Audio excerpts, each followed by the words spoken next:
Hello wonderful human beings, Sheldon Evans here, and in today's video we'll be talking about how you can naturally pose your friends so that they look better in your photos. Let's jump right into it. Alright, so I often get asked where I find models to shoot, but most of the time the people that I shoot aren't professional models at all. They're just my friends, but I know how to pose and direct them to create the most flattering images possible. So well, in fact, that some of my friends have gone on to become professional models using the photos that I took for them, like this wonderful human being, Danny. And if you don't have models to shoot, you can't build a portfolio, so you have to use your friends. So let's go over a couple tips that you can use to pose your friends better and take better photos for your portfolio.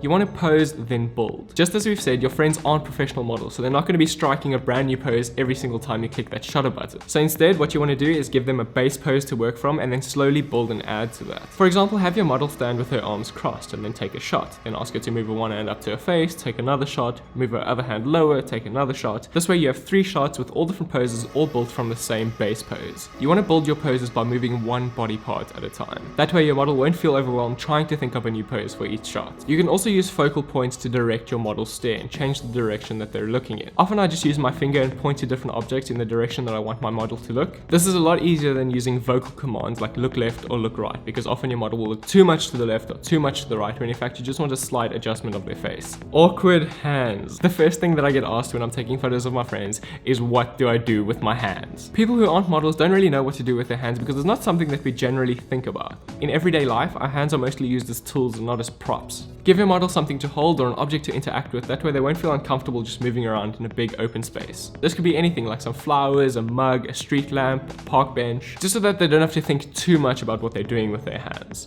Actions. If your friend is looking stiff and uncomfortable, give them an action to act out because it will help them relax. Instead of being locked off in a single pose, have them move around, run, or jump. Or you can turn your friends into actors and have them act out a specific situation. Maybe they're stranded on a beach and they're waiting for someone to come and rescue them, so put that thought in their mind and let them act it out. That way you'll put your friend or your model into that mindset and they'll act rather than pose. This will lead to softer, more natural poses because your subject will be moving in a way that they're used to, instead of you putting their body in stiff, uncomfortable positions that their body might not be used to. You can also try flow posing with your subject. So what you'll have them do is start with one pose and then move into another pose and then shoot through that entire movement, because through that movement there'll be multiple poses that you can take photos of. For example, have your model trace along the top of her hair, down her hair, and then twirl it at the bottom. You'll get multiple different shots throughout that, and one of them is bound to be perfect. This will also help in making your model's hands look a little bit softer. What often happens is if you ask your model to place their hand somewhere, they sort of grab at it and the hand starts looking like a claw more than a hand. So by having them use their hands in the movement, their hands rest in a more natural looking way. Communicate and be vocal. Just put yourself in your model's shoes. If someone were to come up to you and shove a big camera in your face, you'd freeze and feel uncomfortable and not know what to do. So please, do not shoot in silence. Direct your model. If you don't say anything to your subject, they have no idea if they're doing well, if their hair's out of place, or if something isn't looking good. So it's your job as the photographer to communicate that to them. Always communicate in the positive though, and with positive reinforcement. Never say things like you're doing this wrong, don't do this, don't do that, because that'll put your model's guard up because they'll think they're doing something wrong. Say things like, that looks great, but perhaps let's try this way instead, or I'm liking the way this is working, but let's change this or change that. You don't want your model to feel like they're the problem, when in fact it could be a combination of things that might not be working, like the light, the composition,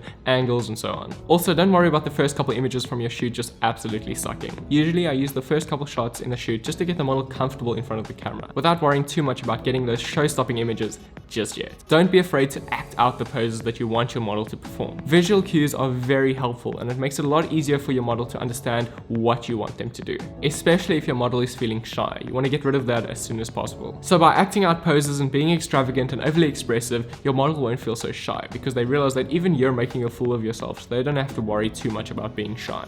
You can even have a few different poses from previous photos or previous shoots saved on your phone so that you can show your model or send to them ahead of time so they have an idea of what you want and they have some time to practice. Finally, we're talking about wardrobe. Let your model or friend wear clothes that they feel comfortable and confident in. Wearing something new can make you feel uncomfortable, especially if you're not sure what you look like in that new outfit. If you don't trust your friend's style or you're not sure what they'll bring to the shoot, chat to them ahead of time, even meet up with them and discuss and pick outfits together and decide what looks best for the shoot. That's it. I really hope you guys liked the video. If you did like the video, don't forget to hit that like button, hit the subscribe button if you want to see more videos like this in the future. I upload all the time, and as always, I shall see you in the next video. Cheers.